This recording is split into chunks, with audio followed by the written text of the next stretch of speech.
नमस्कार दोस्तों, आज हम आपको सही समय का इंतजार एक कहानी के माध्यम से बताएंगे। आप इस चैनल पर पहली बार आए हो तो चैनल को सब्सक्राइब करें और वीडियो को लाइक करें। एक बार की बात है, गौतम बुद्ध अपने शिष्यों के साथ एक गांव से दूर किसी बड़े नगर की तरफ जा रहे थे। गर्मी के दिन थे और रास्ता भी बहुत लंबा था। गौतम बुद्धा अपने शिष्यों सहित बहुत देर से चल रहे थे, जिस वजह से उन्हें बहुत प्यास लगती है।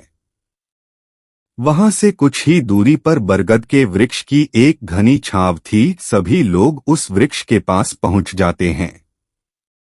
महात्मा बुद्ध अपने शिष्यों सहित वृक्ष की घनी छाया के नीचे विश्राम करने लगते हैं। बहुत देर से चलने की वजह से सभी का गला प्यास से सूख रहा था। यह बात बुद्ध जानते थे। बुद्ध ने अपने एक शिष्य को कहा, आप इस बरगद की छाया से 20 कदम दूर जाकर बरगद की 2 बार परिक्रमा करके वापस आओ। शिष्य वैसा ही करता है जैसा बुद्ध ने बताया। परिक्रमा के बाद जब शिष्य महात्मा बुद्ध के पास आया तो बुद्ध बोले कि क्या आपको किसी ठंडी हवा का अनुभव हुआ था?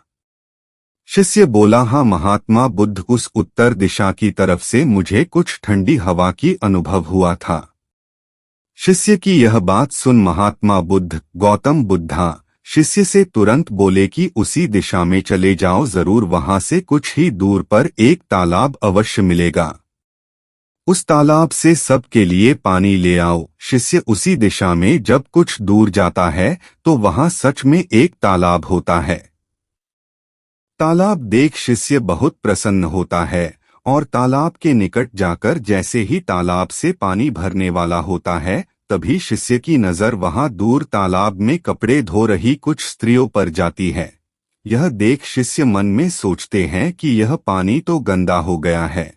लेकिन जब शिष्य ध्यान से तालाब के पानी को देखते हैं कि अभी भी तालाब का कुछ पानी साफ है, इतने में 2 बैलगाड़ी जोर से तालाब के किनारे से होती हुई निकल जाती है। बैलगाड़ी के पहिए तालाब की मिट्टी के ऊपर इतनी जोर से निकलते हैं कि तालाब के नीचे बैठी बहुत सारी मिट्टी तालाब के ऊपर आ जाती है, जिस वजह से तालाब का बचा हुआ पानी भी गंदा हो जाता है।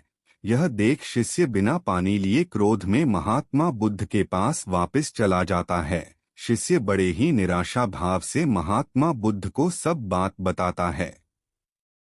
शिष्य की बातें सुन सभी शिष्य बोलते हैं कि हमें तुरंत यहाँ से निकलना चाहिए, किसी दूसरी जगह पानी की खोज करनी चाहिए, वरना प्यास के मारे जान निकाल जाएगी। इधर महात्मा बुद्ध सभी को शांत होने के लिए कहते हैं और बोलते हैं कि धीरज रखो, कुछ देर यही बैठो, उचित समय आने तक संयम बनाए रखो। सभी महात्मा बुद्ध की बात सुनकर शांत हो जाते हैं और वही बैठ जाते हैं। कुछ समय बीत जाने के बाद महात्मा बुद्ध फिर से अपने शिष्य को उसी तालाब से पानी लाने के लिए कहते हैं। शिष्य बिना कोई सवाल किए उसी तालाब से पानी लेने के लिए फिर से चला जाता है। तालाब की हालत देख शिष्य को यकीन नहीं होता। तालाब का पानी पूरी तरह से साफ होता है।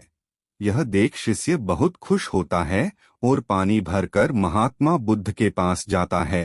सभी पानी पीकर अपनी प्यास बुझते हैं, लेकिन अभी भी सबके मन में ये एक सवाल था कि आखिर यह चमत्कार हुआ कैसे? तालाब का सब पानी तो गंदा था।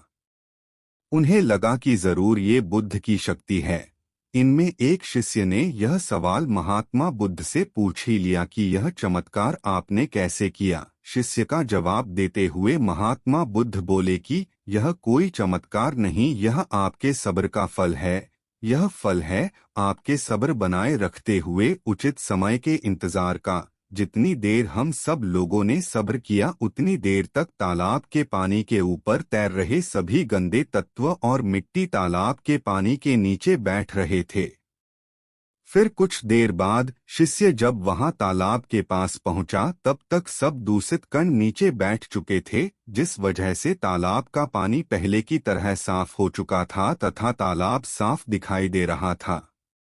यदि उस समय आप लोगों ने सब्र न किया होता, धैर्य न रखा होता तो आप सब इतनी गर्मी में पानी की खोज में प्यासे रहकर शायद अब तक मृत्यु को प्राप्त हो गए होते, क्योंकि यहाँ से अगला कोई तालाब है या नहीं, और होगा भी तो क्या उसका पानी साफ होगा या नहीं। इन सब कारणों से आप कभी प्यास न बुझा पाते और प्यास से मर जाते।